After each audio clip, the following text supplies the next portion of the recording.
Everybody Needs a Rock by Byrd Baylor, with pictures by Peter Parnall.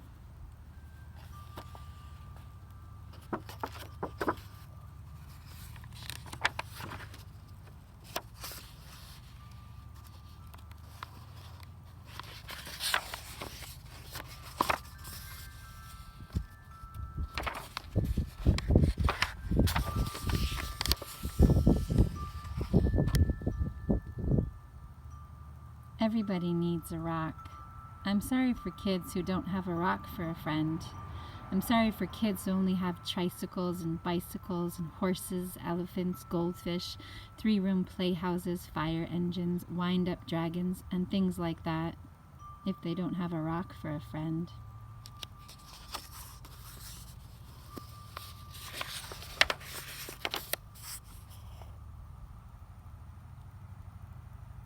That's why I'm giving them my 10 rules for finding a rock.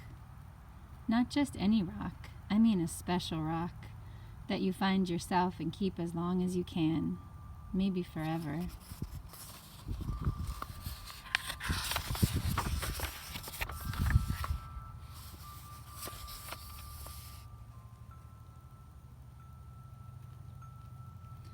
If somebody says, "What's so special about a rock?" don't even tell them. I don't. Nobody is supposed to know what's special about another person's rock. All right, here are the rules.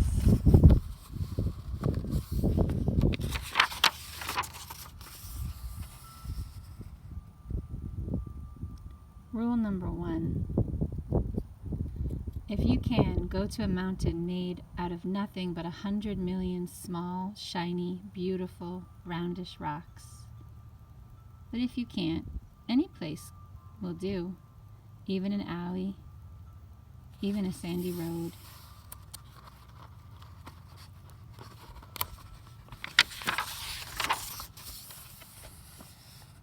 Rule number 2.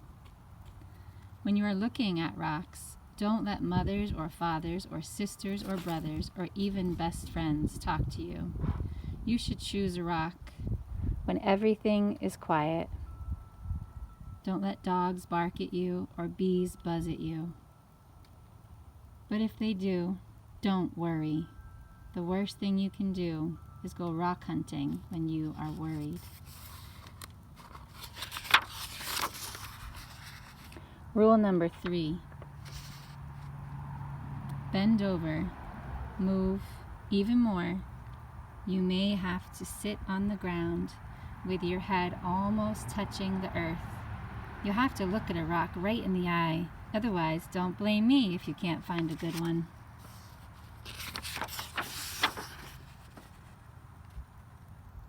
Rule number 4. Don't get a rock that is too big. You'll always be sorry. It won't fit in your hand and it won't fit in your pocket. A rock as big as an apple is too big. A rock as big as a horse is much too big.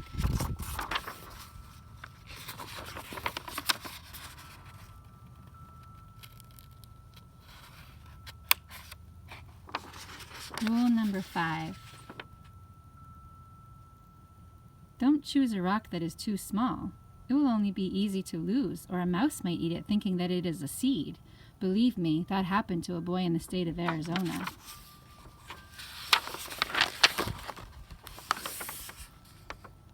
Rule number 6. The size must be perfect. It has to feel easy in your hand when you close your fingers over it. It has to feel jumpy in your pocket when you run. Some people touch a rock 1,000 times a day. There aren't many things that feel as good as a rock, if the rock is perfect.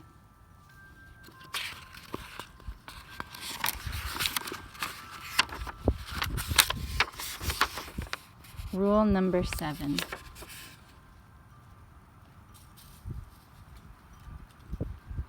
Look for the perfect color. That could be a sort of pinkish gray with bits of silvery shine in it. Some rocks that look brown are really other colors.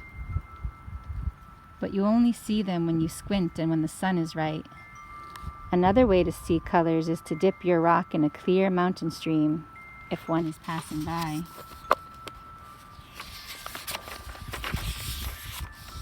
Rule number 8. The shape of the rock is up to you. There is a girl in Alaska who only likes flat rocks. Don't ask me why. I like them lumpy. The thing to remember about shapes is this. Any rock looks good with 100 other rocks around it on a hill. But if your rock is going to be special, it should look good by itself in the bathtub.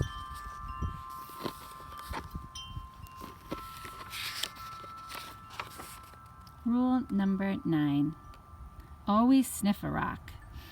Rocks have their own smells. Some kids can tell by sniffing whether a rock came from the middle of the earth or from an ocean or from a mountain where wind and sun touched it every day for 1,000,000 years. You'll find out that grown-ups can't tell these things. Too bad for them. They just can't smell as well as kids.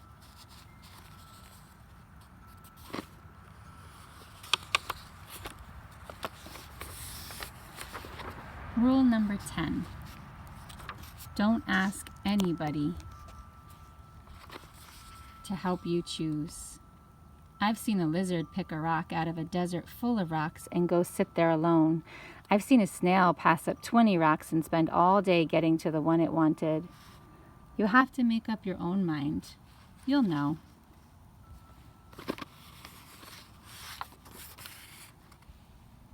All right, that's 10 rules.